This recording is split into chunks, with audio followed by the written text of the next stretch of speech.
All right, we are live. T-Mobile bundles Netflix for families. Samsung OLEDs are at fault for iPhone pricing. LG explains the issue with the V30's camera aperture. And will Google buy HTC? Color us curious. Those stories, plus we'll be chatting with the folks behind Frank, a crowdfunding project on Indiegogo, which aims to bring you a cheaper phone. So make sure you're charged and ready for episode 269 of the Pocketnow Weekly, recorded November 7th at noon Pacific. This weekly podcast is where we dissect and discuss those gadgets that make our lives mobile. Smartphones, tablets, and wearables. It's all the stuff you wished existed when you were a kid, and you wished all this stuff existed because you were a kid. That's the best I could come up with for a joke this week. I'm Juan Carlos Bagnell, senior editor at PocketNow.com, joined as always by plucky podcast producer Mr. Jules Wong out on the East Coast. How's it going, buddy boy? Good afternoon. And yeah, you just use your imagination. You're a kid. You can do anything you want. Please. Well, and use your imagination for a better joke than I can write in the moment. Apologies for going a little late on the live broadcast. I was sorting out a few technical gremlins to try and get this live feed brought to you in as clean a way as possible. Not like any other week, you know. Exactly. The weekly what's going wrong with Hangouts today exercise that we play with whenever we try and do a live. Pocketnow Weekly, what's going on with Hangouts today? That's the new title of the show. So, yeah. But before we jump into tech tomfoolery, we do want to take a minute to thank this week's sponsor, HelloFresh. Now, HelloFresh is a farm-to-box and couch-to-kitchen meal delivery service which aims to make cooking more fun. So you can focus on the whole experience, not just that finished plate you're going to share with your family and friends on the Facebook. Each week, HelloFresh delivers delicious new recipes with step-by-step cooking instructions broken down into 6 easy-to-follow photos. Again, I've cooked off of HelloFresh, and I really do like the way that they lay out each recipe. Each meal designed to take around 30 minutes to prepare, even for the kitchen novices or experienced cooks who might be short on time. Sourcing the freshest ingredients measured to the exact quantities needed. This helps reduce food waste. And again, I have to throw that shout out because their packaging is excellent. Instead of a big, clumsy foil bag full of food, all of the ingredients for each meal are packed in their own individual containers, and that really helps streamline the amount of prep per meal. Less than $10 per serving. You can select between the classic plan, vegetarian options, and a family box to feed more people. HelloFresh employs 2 full-time dietitians to ensure each meal is nutritionally balanced and delicious. And they're offering light summer fare. They've just introduced breakfast options. Get you started right for the most important meal of the day. Some excellent meal prep that you can take part in. Delicious ingredients you'll love to eat. Simple recipes you'll love to cook. HelloFresh has a special offer for PN Weekly listeners. Get $30 off your first week of deliveries when you use the promo code POCKETNOW30. Again, $30 off your first week when you sign up at HelloFresh.com with the promo code POCKETNOW30. And we thank them for supporting the Pocketnow Weekly. Hooray for them, and hooray for us for being sponsored by such a delicious company. To say. I mean, the nice thing is, I mean, with a lot of these meal prep services, I mean, HelloFresh, what I really love is you can jump in, jump out. We use it to sort of supplement. So as we go through the month, you know, it's not like we're relying on HelloFresh for every meal, obviously, but you know, we're feeling like we want to try something a little more experimental. We want to throw something in there sort of midweek, and we'll make sure that HelloFresh is on. I'm making sure. And they'll drop something off. Just making sure that you're all right with your grammar and all that. But anyways, Department of Redundancy Department, phenomenal. Indeed. Well, we want to make sure that your hashtags on Twitter are hashtags that we can appreciate. And one of those hashtags is the PN Weekly hashtag. It's where we can receive your thoughts as the show goes along live at 3 p.m. Eastern, or whenever you listen to it. Even if you're after the show, if you're late to the party, well, you can still drop your thoughts in and we'll be able to read them. Also, podcast@pocketnow.com is where you can email us and ask us questions there as well. So podcast@pocketnow.com, hashtag PN Weekly, hashtag PN Weekly. Yeah, I'm just going to repeat that. It's going to be great. Social media. It's all good. Great social media. We already have some great comments and some great questions coming in on that PN Weekly hashtag, which we'll be getting to later in the show, as they do pertain to some of the news topics pulled from Pocketnow.com. Some of the top stories of this week. For the week of August 14, 2017, this is all the news that is fit to podcast. If you have a family account on T-Mobile, you may be eligible to procure free Netflix. There we go. From September 12, you have got to have at least 2 lines with T-Mobile One, the unlimited data thing, and the best you'll get is a 2-screen plan, so take that into account. But if you already have Netflix, you get a $9.99 bill credit towards that. So Ooh. if you can take advantage, maybe co-opt. It's getting into that back to school season, university. You might want to co-opt with your roommates to get something on that front.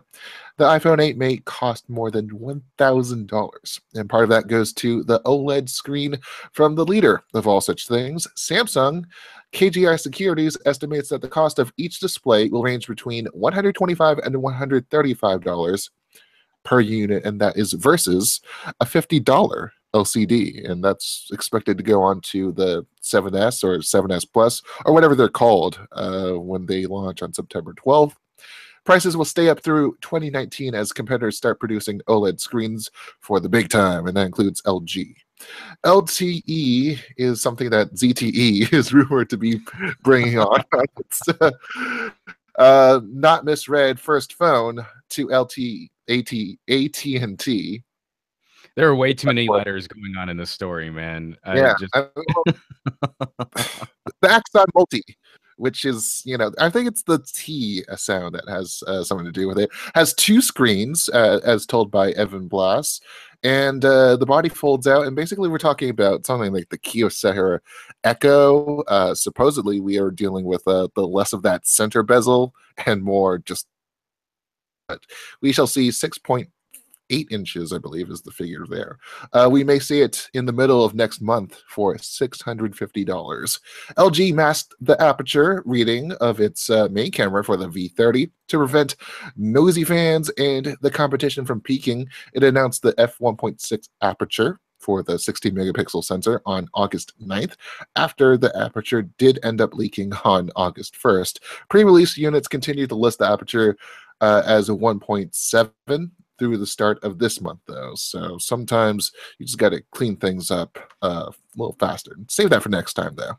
Finally, Google is reportedly closing in on an investment or an acquisition on HTC's smartphone operation. The word comes on top of a 13-year low in monthly revenues. HTC made the Pixel for Google last year.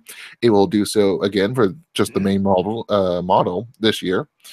And Google owned Motorola between 2012 and 2014, but has been exerting more control over its ideals of Android phones as of late. So it makes sense. The cards just happen to be aligned for this little deal to go through. The question is, will Google be able to take advantage, and will other OEMs do the same thing as they have during the Motorola years and start of shirk away and maybe right. I think that's definitely one of the big questions. But what do you think, Jules? Do you think Google is apt to operate HTC as a secondary brand, or do you think that they will transition over into it being more?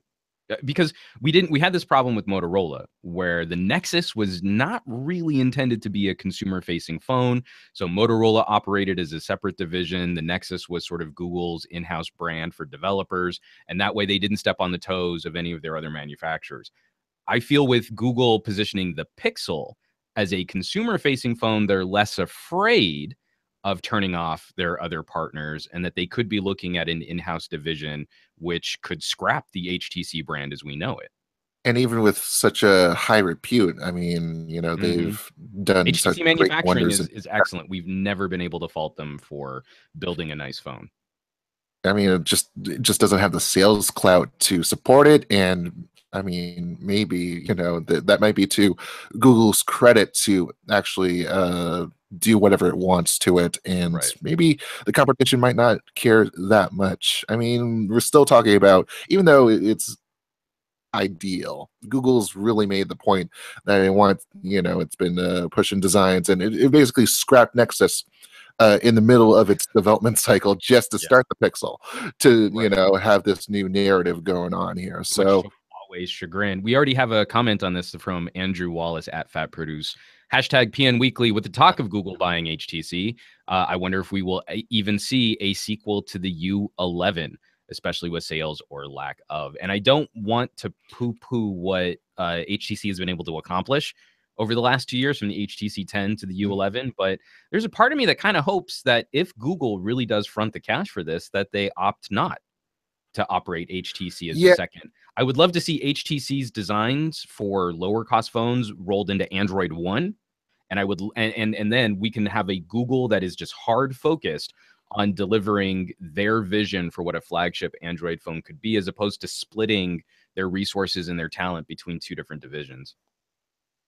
yeah. I mean, we're also talking. Speaking of divisions, we're talking about Vive VR, which is also Right. of pretty good standing in the VR community right now. And there's some talk that Google is doing a little combination with motion tracking to do another VR device with Right. HTC.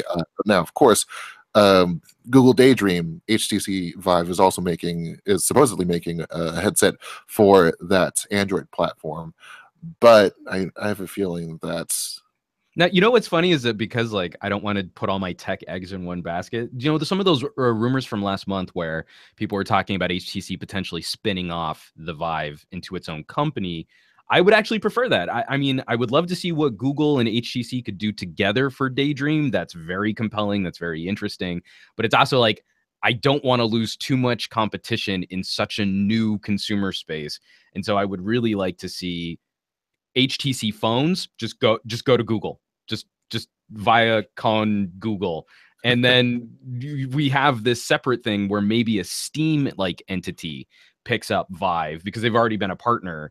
And that's where we see them able to do battle against, Oculus and Microsoft and all of the other new players. And hopefully that's a shot in the arm where Google starts taking VR and AR even more seriously as consumer facing, not just these like fun add-ons. Like, we've got this Daydream headset, and you can kind of use your phone, but really getting after that standalone VR or AR experience so that people could really experience what Google plans for that. And then we have more competition, hopefully building up a healthier VR environment for consumers. I mean, I've always found Valve as a software visionary, and its main bread and butter was not Halo. What was it? John Freeman? I can't even think of the name because I don't game as much as anyone else does here on YouTube.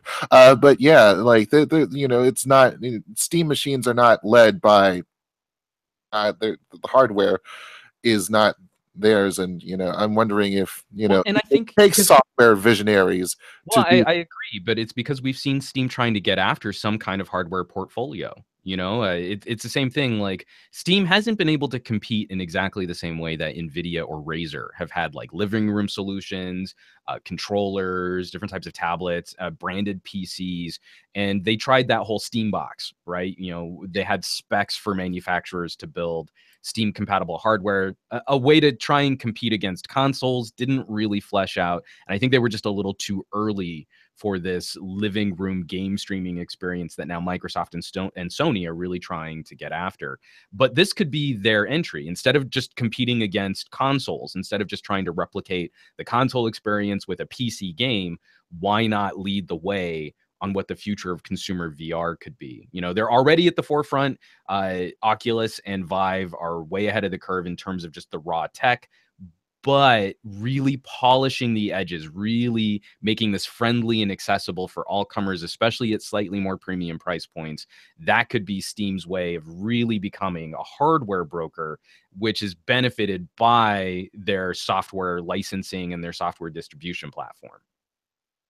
All this time we have hardware and software entities being separate, and we've seen some of them combine, and just like Google Moto, and I mean, perhaps even Sega to a certain extent with Sega. Nintendo, because yeah, because what, their hardware never really. I mean, it competed up until I would say CD, Saturn, and then I was gonna say Sega hardware competed like really well until I realized what a monstrosity my Genesis had become with the Sega CD and the 32X. they And couldn't. They couldn't. Yeah, that's where I tapped out. That's where I had the big nope button, and I mean, I had a Sega and a Nintendo, but that's where I just kept going with Nintendos after that. they couldn't keep up the counter, and so all they had left was software. And by that point, it was just franchises and IP, and Yeah, but like I in a mean, bad way. in a bad way. So like it's like once you put all the wheels together, and then once you start losing them again, it's it doesn't end well. It ends up with a merger or acquisition, or just a disbursement in the case of Motorola, as we've talked about before. Right. So we have a couple more comments just on this story. Again, this was literally breaking news for us. We were putting together the show while I was trying to figure out camera problems and writing the script for this narrative from at Legendary Scoop. But the U11 was so good this year, and I agree, it was a great phone, but a big problem with HTC, and it's a problem we've listed with a number of other companies trying to really crack North America, is how do you resonate with consumers? And right now, I think Google would have more momentum in reaching out directly, doing their own advertising, their own ad buys, where HTC has been a little reluctant to jump into that space. From Ed Modlin, maybe we'd see a G11. And again, that's potential, but I think if Google were to buy out HTC, they wouldn't want to play with branding exercises. They would be buying this division for their expertise, not to co-brand. And I think that was why Huawei and Nexus fell apart, was Huawei didn't want to build a phone that their label wasn't going to be on. And so I think Google isn't looking to share the limelight anymore with a manufacturer. Especially, I mean, you can hear that in the rumors about the whole sensitive, pressure sensitive frame, with the Right. edge sense becoming active edge. Like, just it's taking these features and it's making it their own. With I don't know. I don't know how successful it will be in terms of the integration process, and then just making Right. obviously they don't have much to lose. So I mean, they really don't. And for me, it's, can you just focus on making a killer phone? I mean, if we lose the U11 to get an amazing Pixel, I think we'll all be sad for a bit. Because I mean, I came up with HTC as an OEM and ODM, making under like the Audio Vox label and the Sanyo label and all these weird sort of cell phone labels way back in the day with Windows Mobile. And I will be sad to see those letters go HTC. But if this is the phoenix of rebirth for both Google and HTC, getting us back to what we loved about Nexi and what we like about the Pixel, but hopefully will be refined for a future phone, and we know that HT division lives on under Google's umbrella, I think we'll be okay. But to that same point, Ed Modlin on Twitter tweeted, "Just don't bring back ultra pixels." And so I think we that's can all all. you need.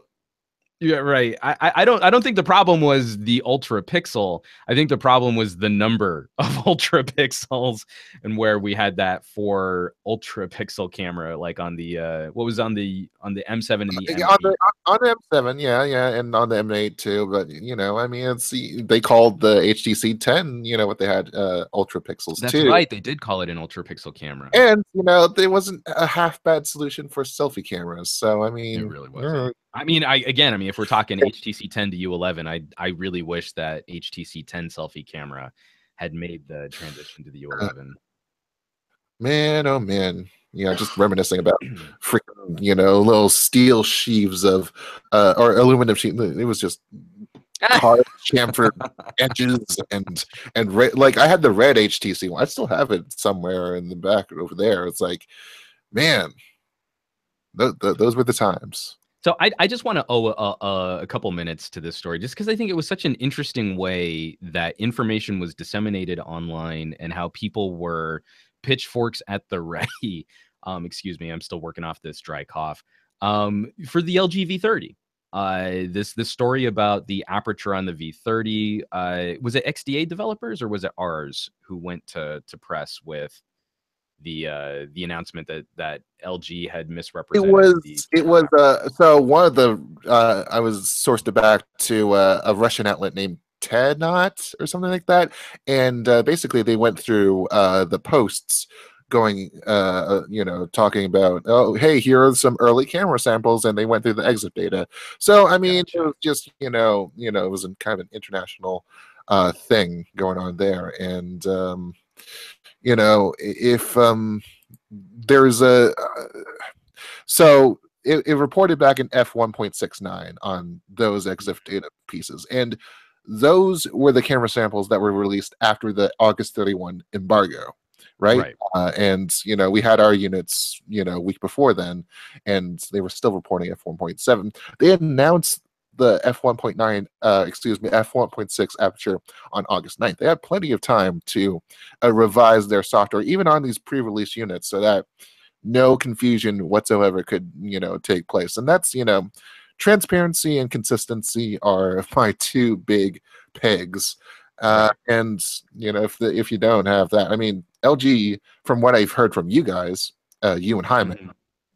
they've done a great job of getting the narrative on each little aspect of the V30, from the camera and the haptics and the audio too. So Yeah. I mean, I find it odd lapse, if you will. Yeah, it's a tricky situation because again, when we're looking at how LG has been putting out information on this phone and the weird sort of there was a strange split. I mean, if we want the behind the scenes here, there was a strange split in the embargo where day one announcements were focused more on aesthetics and just a general overview on the phone. And then they had a secondary embargo on specific features. And so that's why you saw this sort of 2-day explosion of videos for the V30, was because there were some things that LG really wanted to save post announcement in Berlin. And I think this is why the V30 became the hottest talking point of IFA this year. There weren't a lot of phones to compete against it. I was really taken by the Sony Xperia XZ1 Compact, even though that's a miserable name to say every time you want to talk about the little phone. But that's why we saw this breakdown. And so when we talk about transparency, the fact that it took LG this long to reply to this issue is definitely problematic as part of their narrative. But I think it's interesting. Like they kind of engaged in some sort of not industrial espionage, but like media espionage in trying to obfuscate specific aspects of the phone until they were ready to talk about it. And I wonder, do you think that that's a sound strategy? They didn't want someone to spoil their reveal until they were ready to make it. But in doing so, they created a small problem for the narrative that they were trying to create. Yeah, I mean, LG, um, it's they make it sound like a boutique phone, but they're trying to hit a massive audience. Following on from the Note Right. 7 Yeah, incident, it's and then obvious the V30 is their pivot, so the V10 and the V20 were enthusiast devices. there's all these things are coming up together. It's like, oh, this is this year's flagship model from LG. So it's like these storylines don't really, you have to really make a crescendo out of it. And Right. I don't think it's fair for you to go the whole go all out on the pre-press treatment, but then when you go into the post process, it's like, all right, that's it, and there's no confusion whatsoever. And like the first time around, like I caught a whiff of Android Central, Android Central's Andrew Martonic, who received just the simple confirmation from LG. Yes, this is the F1.6 is the aperture. That's it. And we never really got an explanation. Well, okay, why is the F1.6? Do you guys know? And it took like a few days afterwards until a multi press statement was sent out Right. from LG to explain the corporate espionage and nosy fans too. So Well, and from Ed Modlin on Twitter, LG trolling people who don't know what prototype means. Because all of the coverages have been put out on the V30 so far, and this is why we've been a little coverage light for this phone, even though I think it's pretty clear that we've been enjoying our time with these units. I mean, it came in a plain brown cardboard box. There's no badging or, there's no B&O label. There's no carrier label. This is prototype hardware. And so we didn't want to start going into exacting charts and graphs for our audio and camera reviews. We've been a little light on coverage for things like screen quality, just because we don't want to misrepresent what this phone is capable of before we have a proper consumer release. And so that's just our last little disclosure on V30 for you guys. But it looks like we've got someone joining the live chat. Let me get my window back up here because I always fly blind, but I heard someone in the background. And Fahad from Frank. How's it going, sir? Thank you for joining. Thanks for having us. Of course. Thank you for joining the Pocketnow Weekly. We've got a lot to talk about with your phone and your crowdfunding campaign. And Jules, if you wouldn't mind getting us kicked off while I pull up my show notes. Yeah, indeed. So Frank, this whole crowdfunding project was actually started up by a person that we hope to be. Yeah, he'll be joining us in a minute. We just had a little bit of technical difficulties there. What technical difficulties with Hangouts? That never happens. Oh, ever. That never happens. No, yeah, we're not. Yeah, so that's gonna happen. But his name is Mo Omer, and he's right there. Mohammed, welcome on to the show. Thank you. No Excellent. problem. All right, we've got two people in the house now, and I've got my notes up here. And so, really quickly, if you guys could help us just to explain for the audience, what is Frank, and how did you come up with such a killer ad campaign to discuss Frank with potential enthusiasts? Mo, take it away. So pretty much what Frank is essentially a movement or a push towards a sort of different idea when it comes to phones in the mobile market. And pretty much what we're trying to do is create this sort of, take this idea that the big guys aren't your only option. So your Samsungs, your Apples, they're not your only options. And we want to provide an option to consumers looking for a lower price, but also don't want to pay a lot of money and don't want to get a bad phone. We just want to be able to provide something that's good for the everyday person. We're not trying to beat Samsung's Galaxy Note 8 or anything like that. We're just trying to provide an option for people who aren't looking for the best of the best, but they're looking for something that'll work for them. Sure. But I want to get into the specific context of what you've started, because you're only 17, and this all came about last year when you realized, oh, I'm paying $1,000 Canadian. So we have two unicorns here. This is Canadian company and a teenage CEO or CTO technically. But he founded the company.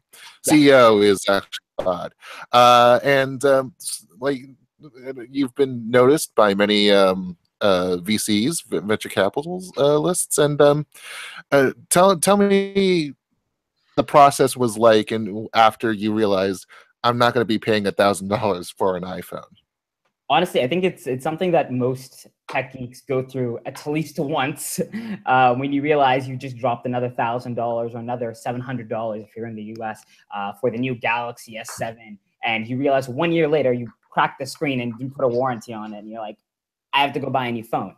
And your only other options at that point are going to a 2-year or 3-year contract, which everyone hates. And at that point, for me, it was just like, we have to do something about that, because I'm a consumer. I watch this show every week. So I'm really in the tech space, and I feel like there aren't enough options for people who just want something that's good enough. And even though I'm a tech geek, most phones I've used in 2017 have been more than good enough for me to use, but they all cost a lot of money, or they're just not available for us. And I think that's something that needed to change. And at that point, I decided, as a designer, as a entrepreneur, there had to be some way we could come up with almost a phone that you would not find in North America. And you see this big shift in the Asian, African markets, where you can buy a really good phone for $200, the Xiaomis, the Meizus, and all these guys. But we have nothing like that in here in the US and Canada. And I think that needed to change. So I worked on it by myself for a while. And then I found Fahad, who's a lot better than me when it comes to business and entrepreneurship and marketing. And I learned a lot from him. So we worked together to be able to found this company and find a good medium for what we want to create. Yeah, Just for that context on there, because we've been talking about this as it pertains to the United States market quite a bit. Would you say that the Canadian market is fairly similar in how consumers are sort of programmed into a 2 or a 3 year cycle? We've been trying to stress that conversation. There are options for unlocked devices. It's a lot harder for those phones to gain any kind of visibility with consumers here because of how we've been programmed to buy phones. Yeah. And actually, I'll jump in here for a second, if you don't mind, Mo. We totally agree with you in that that's exactly how consumers' mindsets have been programmed. And it has a lot to do with the amazing marketing of Samsung and the Apple and so on and so forth. They eat up the airways. And so actually in developing this, we said, no matter what we develop, we need to have an amazing, kick-ass, very unique marketing strategy to allow us to, open up those airways, to be edgy enough and cringeworthy enough at times that people are looking and saying, this is interesting, just to get a little bit of buzz, and to get to slide right in there. And that's what we're trying to do in how we're tackling on our marketing and how we want to shift people's thinking. And you hit it, right in the head. These are how consumers have been trained to be okay with 2-3 year contracts in the US and Canada to buy $1,000 phones. But the frank movement, which we keep referring to, is so much more than this one device that we're putting out there right now to crowdfund. It's the idea that we should be, as consumers, helping other consumers shift their thinking in how they're holding these big guys accountable to what they're selling them and to what is being provided to them. And so we like to think of it as so much more than just a phone. This is where we're starting at. We have a product and we need to crowdfund it, but we want to be so much more as a company in our mission and in the values that we want to hold and in the consumer behavior that we want to engage in. Indeed. So, I guess there are a few points because, when you come into the arena of the tech enthusiasts, then you're going to have more critical minds pointing at you. And we've had media coverage that has been rather brash about this campaign. So I want to try and dissect some of the. Now, you basically, I saw your interview with Techopia the other day, and you went into this a little bit. But if you want to delve into more about how you came up with the design, or the spec set that you wanted to achieve, and then the procurement process, because I think realistically, if you're, it would take hundreds of thousands or even millions of dollars to bootstrap an own design department, an own manufacturing contract with a group, and just even the labor to find that all. So what was it like for you in these audiences for the tech enthusiasts? There's this like bloodhound like nose for any kind of controversy or misrepresentation of what a company might be trying to deliver. And I feel that that's become woven into part of this narrative, but I was really hoping that we could get your take on what is it that you guys are actually trying to represent and actually trying to deliver. Yeah, no, we appreciate your sentiment, and you know what, we're a little taken back by this phenomenon that you're kind of speaking to, this the almost attack at some point that we were kind of surprised at with our launch of our Indiegogo campaign with our company. I'll take it. I'll start off here in kind of explaining how we went about the design. Mo had actually approached me, a few years back now, and he said, "Hey, Fahad, we had worked together. I was running an entrepreneurship center out of Carleton University. I was helping a lot of different students who are starting their startups and with business models and all that." And Mo came to me and said, "Fahad, I got this great idea. I want to design a phone." And my response was, "That's crazy. You're going to design a phone from scratch? Like, well, that's millions of dollars." And as you put it, the labor team, this, that. Said, "Is this something you really want to do?" He said, "Well, look at my sketches. Let's look at it." And we sat down and we, designed what we thought would be this perfect balance of a phone of price and honest pricing. And how can we balance this to enter the middle market of phones where we're having a high spec phone with at low cost and fair pricing. And so we actually spent quite a bit of time designing what we would do if we could design our own phone, and then took that and actually went to several different manufacturers through the Alibaba platform to allow us to procure. Is there any manufacturer out there that could help us build this with these existing specs that we're looking for and these existing things? And many of the manufacturers came back to us saying, "Oh, we're not, doing a custom mold for this would be too difficult, but we have this that kind of matches what you have, or we can kind of tweak this and build this way." And so we actually went back and forth with several different prototypes, about 4 different prototypes with different manufacturers, negotiating back and forth till we landed on what we thought was the best mold and the best spec set compared to what we wanted if we could design it from the bottom up. Okay, that's a fair assessment. And you're pretty honest in saying that, okay, we've always had a real target, per unit production target of $150. Now there's also this other, kind of spar in terms of the pricing, because you promoted the $180 price point, which is the earliest bird tier, and that's gone now. And then you're suddenly starting to creep up to 210, and I think there was like another, like a 239 or something. And then ultimately, if you were to go on, full retail, that would be 280, and we'd be looking at, in terms of the competition, many different options. So, what was that process about? What was that? What were you trying to find in that process? So I think the beauty of crowdfunding campaigns is that the entire, and we're going to get into that. The entirety of it is a market test, right? The entirety of a crowdfunding campaign is to test your market, test your consumers, and try and see what works and what doesn't, right?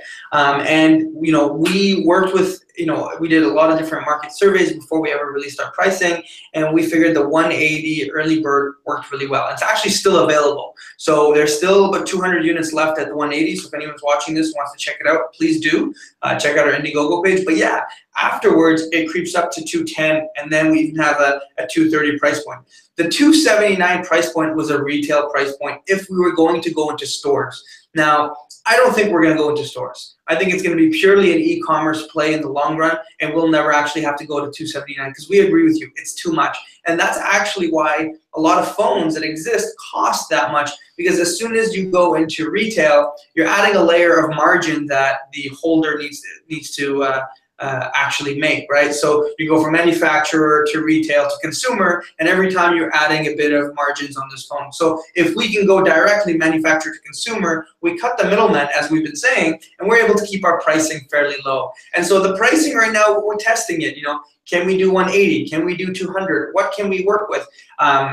People are looking at some of the Alibaba stuff and saying, oh, well, you can get the phone at 120. Well, you got to buy 3,000 of them, right? So holding inventory, marketing, getting it out there. There's a cost to running a startup that I think, some of the audience that we see out there on Reddit and so on and so forth might not be aware of. And the reality is, when we look at some of LG's phones or even Google's phones, the cost to build is probably, just a bit higher, but it's the cost of everything else that adds on that makes them $800, because they've got to take them from manufacturer to wholesale to carrier to then consumer. And so everyone wants their cut along the way. And so our hope is to, be able to take that away and just go directly to consumers. And again, that a lot of that holds to our marketing. And can we capture enough of an audience with our marketing to be able to produce a high quality phone and ensure that it's quality? And that's the big part here too, is that we've spent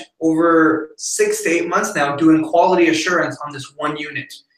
When we buy stuff from China, we're not always sure, right? That's the big question. Is it going to be good? Is it going to work? Does it work with all our talking about screen production yield rates for another Indiegogo project, which is the Eve V, and they've had a nightmare of a time trying to deal with that. I want to go back to Mo for a second here, and this is sort of a personal gauge question relating to the whole that kind of a discussion with the price too, and because you've talked to like-minded people or people, your friends and family and even strangers out there, and you've kind of made this assessment, hey, this is not right, let's do something about it. How deep were you going with these conversations? What did you find in terms of just a personal litmus test out there? Well, I found that a lot of people didn't even realize how much they've been affected by this sort of issue. And obviously, I'm very, very involved in the tech space and tech community online. So I've asked people online and on forums and people I know that are very, very into this industry versus what people, average everyday people, are talking about. And what I found is that people, as a whole, just don't like what they're getting, but they find that there's just no other options for them available. And even though there are, they're like, for example, there are the blue phones, which I actually own one myself, but no one knows about them. And that's the problem. We need to, the reason why our marketing tactics are the way they are is part of the reason is that it captures an audience, and whether it's for good or for bad, you take notice, because a lot of companies don't do that. You don't see Samsung advertising like that, or Apple, and as a whole, you need to capture people's attentions for them to be able to realize, hey, this is something that is available, and that's something that people just haven't realized. Well, we have a tweet to that to that topic too from Peter Hayton using the PN Weekly hashtag. He wonders if cringe-worthy buzz is really the right sort of buzz that will attract. And he says, remembering what happens to early OnePlus campaigns. That's a great question. That's I think that marketing agencies and creative people ask on a daily basis. I'd say it's $1 million question, right? Is this kind of cringeworthy, funny approach? When you take comedy approach, some people find it funny and some people find it cringeworthy. So you get this, extremes. And when you get extremes, conversations happen, right? We've got an article on The Verge because of some of the extremes that are happening. People are starting to talk about it. If we kind of went out with like hey, check it out, this is a cool phone, who would actually be talking about it, right? We want to get the conversation going. And so, that I'd say that's always a good question. But I would say, if we look at OnePlus's early days and look at where they are now, it clearly worked for them in some cases. So that's not exactly something you would hate to emulate, that kind of that kind of success wouldn't be something we'd be sad about. Yeah. Now, so I definitely had to ask this because I come from a background in marketing and advertising, well, actually more casting, but we'll save that for another podcast. Did you guys work with a marketing team or PR team to craft this? Because the first thing I thought of when I saw the Frank spot on Indiegogo was like, this was starting to feel really reminiscent of something like Dollar Shave Club.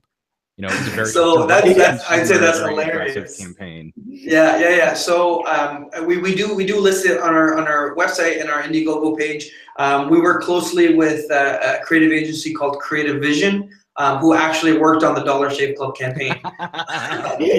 So we very much said, when we went in, we said that's the approach we want, which was you don't need 6 razors to shave, just like you don't need 16 gigabytes of RAM in your phone, or a Snapdragon processor that makes Google searches a millisecond faster, right? We want to give you something solid at a solid price. So we're happy that you just said that. That means that we're on message and we've done a good job. And we work very, very closely with the creative agency, Creative Vision. They're actually a good friend of mine, a personal connection, and so we were very lucky to have that support. Indeed. I do want to go back into the whole crowdfunding aspect. Now, there lots of arguments as to whether, going into VC or going into crowdfunding would be the right path. But I was curious about the actual crowdfunding platform that you chose. For the run-up to it, you've been touting the Kickstarter, the traditional platform. But then you go and, a couple days out from the actual launch, you decide to go with Indiegogo, which it has the option for project leaders to run with the money that they have if they do not meet their goals, and that has led to some sort of some controversies in the past. You mentioned though in that Techopia interview that they offered a pretty good promotional package for you. So Like, what was weighing that out like between Kickstarter and Indiegogo? Yeah, no, definitely, definitely. Thanks for that question. I guess first and foremost, we did use a fixed model. So in our campaign, it's just like the Kickstarter campaign. You have to raise the full amount, or everyone gets refunded. So while Indiegogo does offer the flexible option, we did not choose that because we're not able to, meet our demands. We want to be able to be very honest and frank with our supporters, right? If we hit our goal, we're able to make it. If we don't, then that's it. But into the specifications about why Indiegogo and the point that you brought up, I got a call from one of their lead strategists almost a week out from our campaign, because we had been obviously promoting it, our pre-launch and gaining support there. And we got a call from them, and they said, hey, we'd love for you to use the Indiegogo platform instead of Kickstarter. And I remember saying, I'm a week out. You're gonna have to convince me. Like, there's no way. Why would I do that? It's gonna kick. I'm maybe shooting myself in the foot. And they said, no, we'll make it worth your while. And I said, okay, well, let's talk. And they guaranteed us a couple of newsletter promotions, guaranteed ones. They have 8 million subscribers on those newsletters. They guaranteed us feature it on the front page, on the front of the Indiegogo page when we want. They guaranteed some social media. And then in addition, they guaranteed a consultant weekly calls with one of their strategic consultants to help us develop our campaign page, to help us go through the different phases of launch, mid, and end. And they offered to work with their PR team to work with us in ensuring that we get some good PR. And kind of looking at all that, looking at the possible return on the newsletters that they're offering and the possible return on the consultation, all that. We said, this is more than Kickstarter ever offered us. And so we went to the team, we sat down, we researched a lot between the two platforms, and we didn't see that big of an advantage to going to Kickstarter because of what was being offered now to us with Indiegogo. And honestly, it was a tough decision. We sat there and said, are we going to kick ourselves in the foot for doing this? And honestly, sometimes we still question that, because now everyone's questioning us. But we've been really happy with Indiegogo's support. We've been on calls with them to make sure that everything is going well, how we developed our perks. There's a lot of strategy that goes into optimizing crowdfunding campaigns that personally, as someone who's done a lot of business and done a lot of marketing, never had to really think about. And so having an expert go through our page with us and say, you should have video here, you should have pictures here, you should adjust your perk so that it's this way, that'll create better conversion rates. That has been huge. And so we're very thankful for Indiegogo. And we're also working, the last part that they offered was to be able to work with their Arrow certification. So Arrow is a program that they run with, they partner with, that helps individuals who are manufacturing to work and do quality assurance with them. And so we're in the process of getting certified to get our Arrow check mark, and it'll be a badge on our campaign page. But we think that'll be a big part in ensuring that when we are successful with our Indiegogo campaign, that we can actually deliver on time, because we know how important that is, and we know how many people have been burned in crowdfunding campaigns.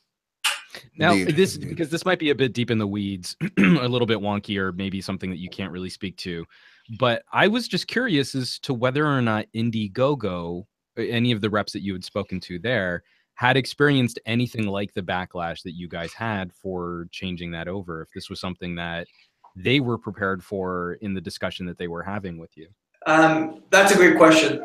In all honesty, I don't know. I asked. I said, "Hey, I've been, we've been promoting this. Yeah, I was like, we've been promoting this. Is this going to be a problem?" And they said, "No, we don't think it should be a problem." This is kind of what it was at first, but we have been in communication with them, and I have expressed kind of our concern now that the backlash has happened. I said, "Hey guys, this is some feedback. There are individuals out there in the tech community who do not trust Indiegogo as a brand." And so I said concerningly, like, I hope you can forward this on to your leadership team as something that it's important for you guys to work on your brand and your trust with your consumers, because there clearly is a segment of people that I am now missing out on because of the brand that we've attached ourselves to. But in terms of support and in terms of everything else, you know what, they've been there, and I think really happy with how our campaign page is doing right now and how it looks and all that. And that has a lot to do with the consultations they gave us. So we also have another question here. Oh, go ahead, Jules. No, please go ahead, because we have a question here from Twitter that I hope you guys can expand on just a little too, because there's so many moving parts when it comes to a phone launch. This is from Andrew Wallace. How do you propose to make a move into the United States smartphone market with so much competition from bigger players? And the sort of inception of this brand is coming from a very Canadian perspective. There's obviously a lot of Venn diagram overlap between Canadian consumers and United States consumers. But then moving beyond that too, what kind of conversations have you guys faced in terms of smartphones across the world market? There are obviously a lot of differences moving from region to region. Maybe a number of areas, like I keep thinking about some of my relatives in Latin America who might not be quite so in touch with a Dollar Shave Club kind of conversation for something that's become such a mission critical communications device. So, oh, you want to go for it? You want Go ahead, Mo. So we would definitely love to expand later on into Latin America, Asian markets, and that sort of thing. But if you're looking at, we did a lot of market research, and when you're looking at the amount of competition in Asia compared to the US, for example, it's night and day, honestly. And you see this sort of allegiance to some of the bigger brands in the US, and that's something that a lot of people are okay with. But even though there are a lot of phones available in the US, and the tech geek market, like us, like people like us, will know about it, the vast majority of people won't. And that's the reason why this phone is targeted towards the everyday person. The person kind of just scrolling through Facebook and they see a Frank ad, they're gonna be like, oh, what's that? And honestly, we just want to be able to provide something that is good for everyone.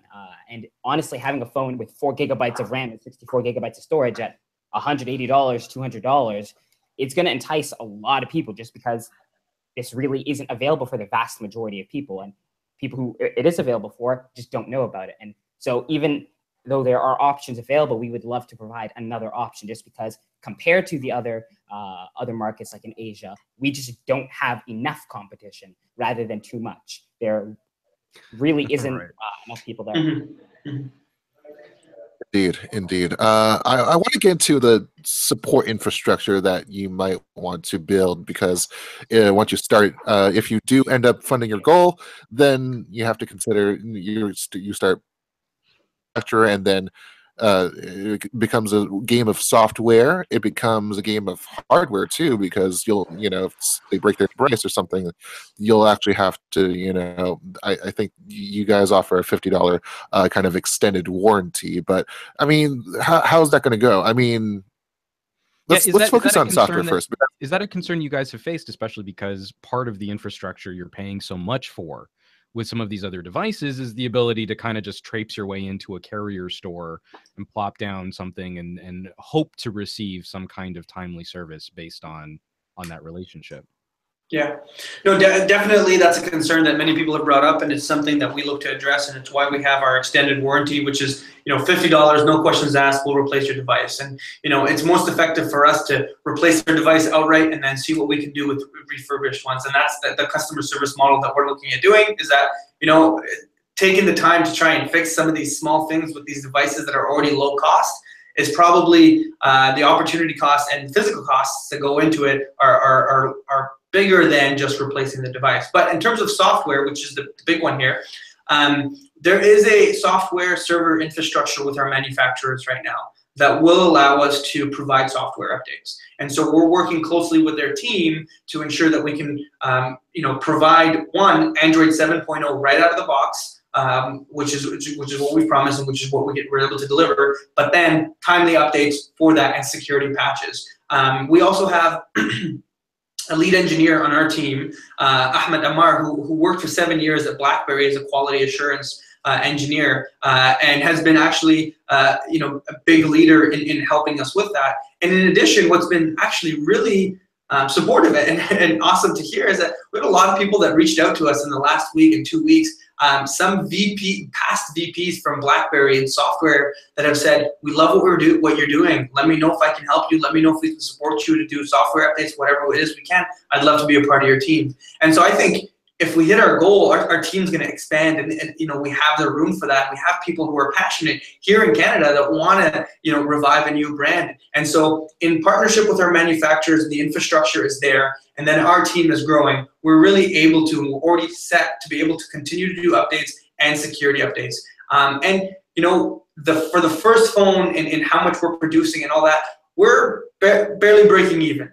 There isn't much profits to be made, but that's the goal of the first time around, is to build a brand, is to gain that customer trust, to build that retention and build a product. But as we grow, we'll be able to develop more devices, which will increase our margins. It's a low margin, high volume type of business, especially when you're going to go into a budget device, and especially when you're entering what's considered the long tail of the market. You know, we're not taking on the big guys directly, even though, you know, we joke around about it. We're taking on those smaller pieces at the end, the consumers, the moms and the dads who don't want $1,000 iPhones, or the moms and dads that want to buy their phone for their child who's 13 years old but doesn't want to pay $1,000, right? And so that is where we're going with. So we're great with the infrastructure, and we know we can deliver the software updates.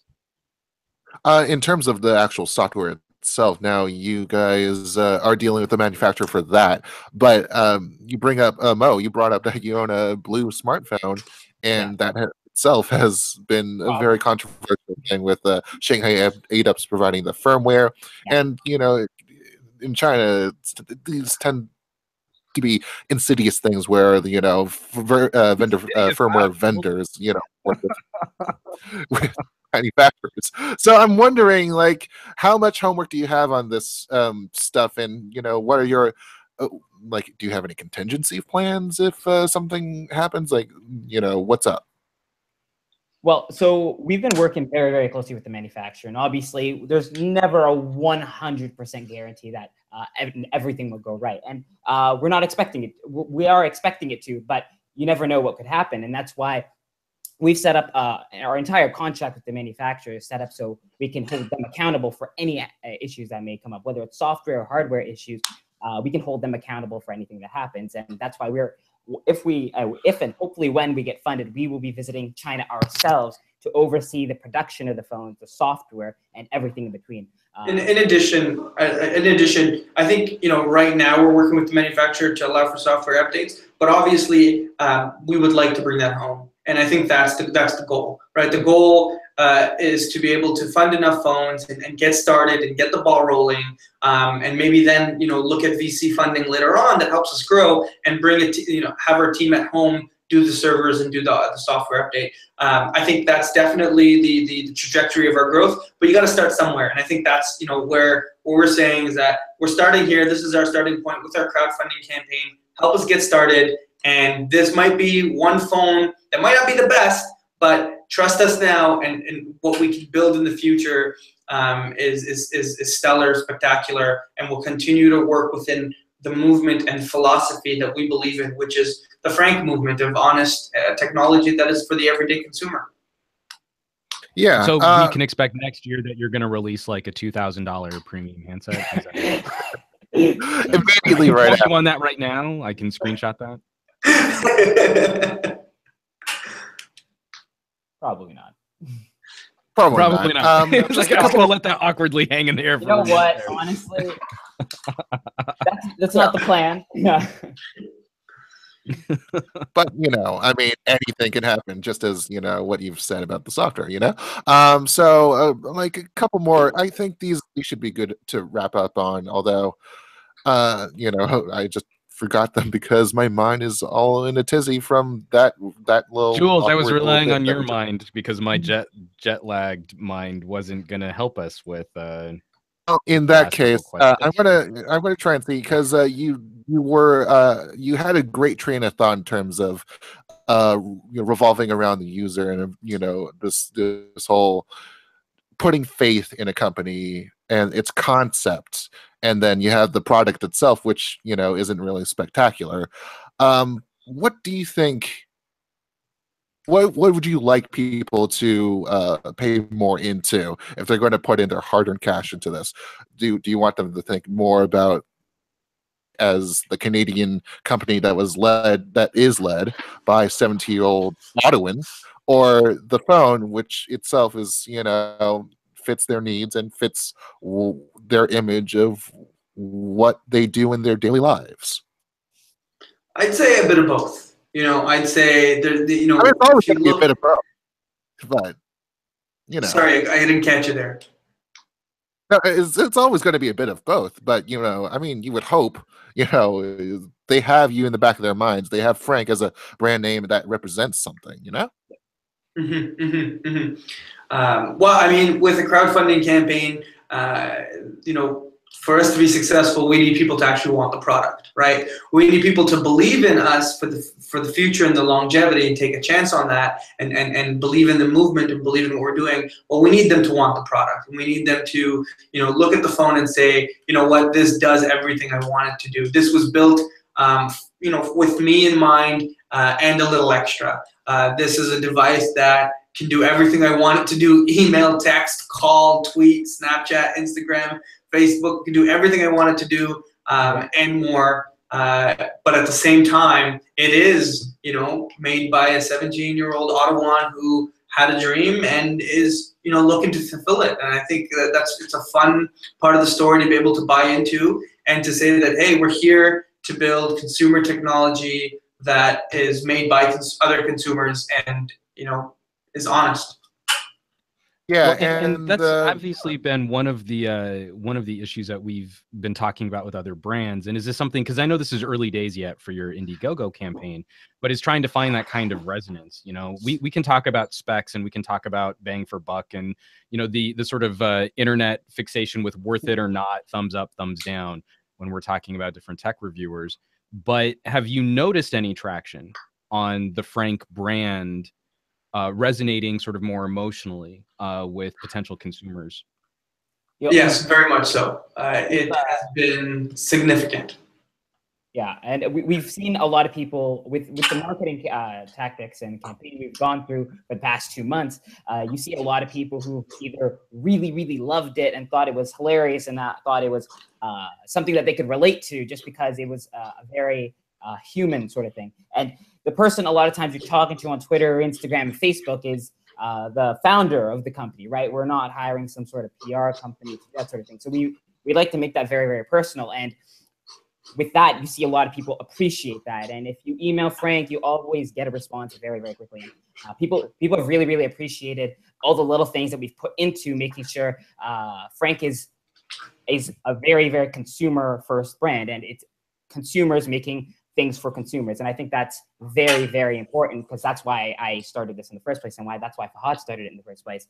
You don't want to be talking to some bot on the phone saying, please press 1 to, and I think that's why a lot of people we found have really enjoyed what we've been doing so far, and it's resonated with quite a few people, and you see that on social media.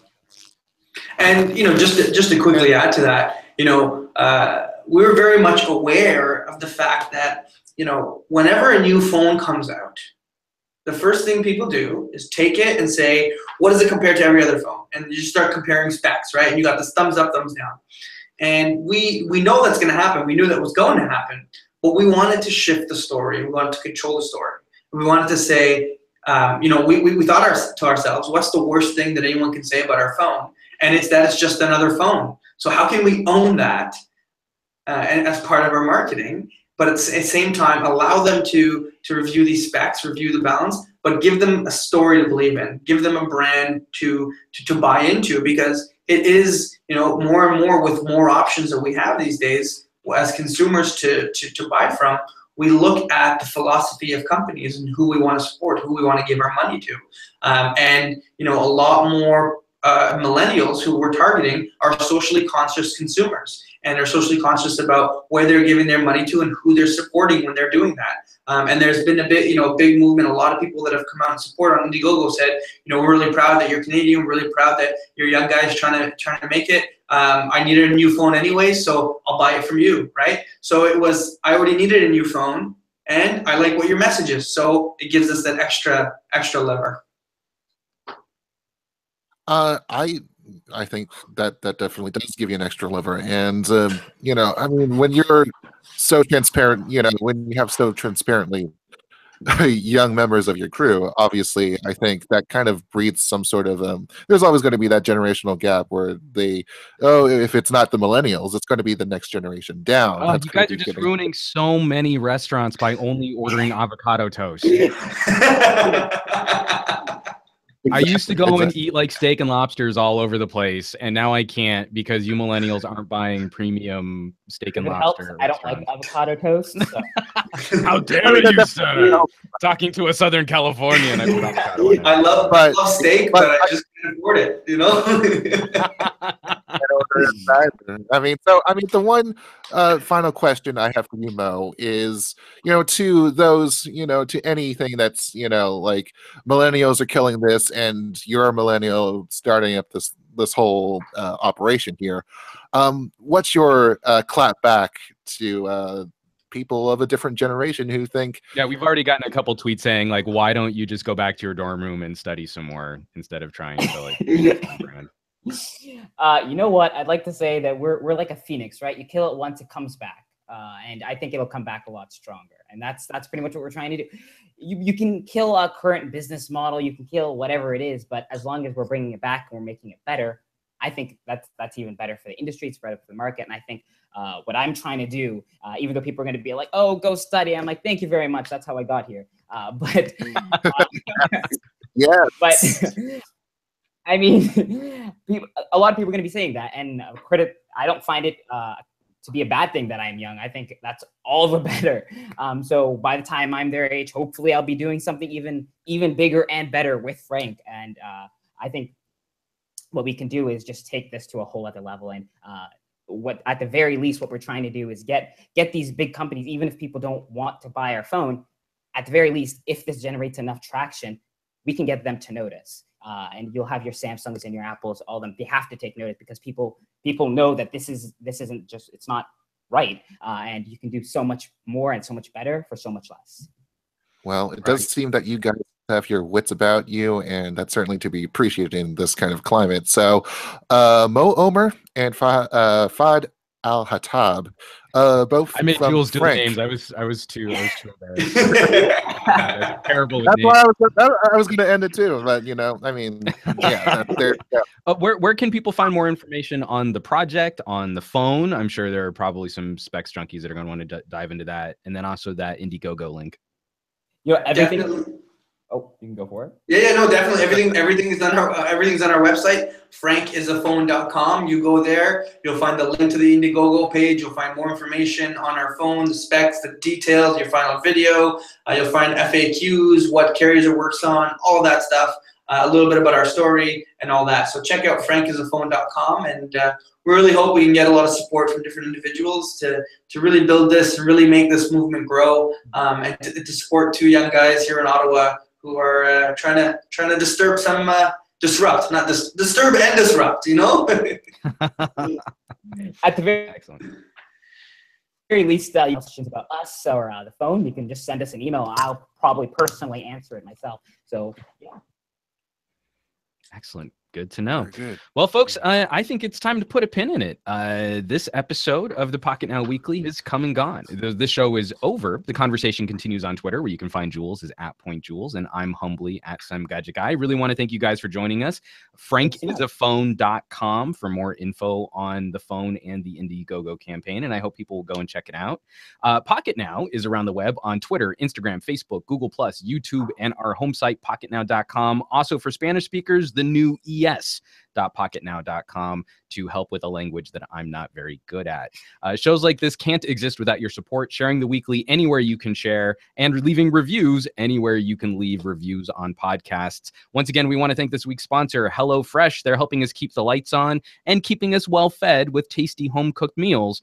But there obviously wouldn't be a show if it weren't for our listeners and subscribers who have kept us on the air since 2012. The Pocketnow Weekly will be back next week with all kinds of delicious technology goodness. So make sure you tune back in.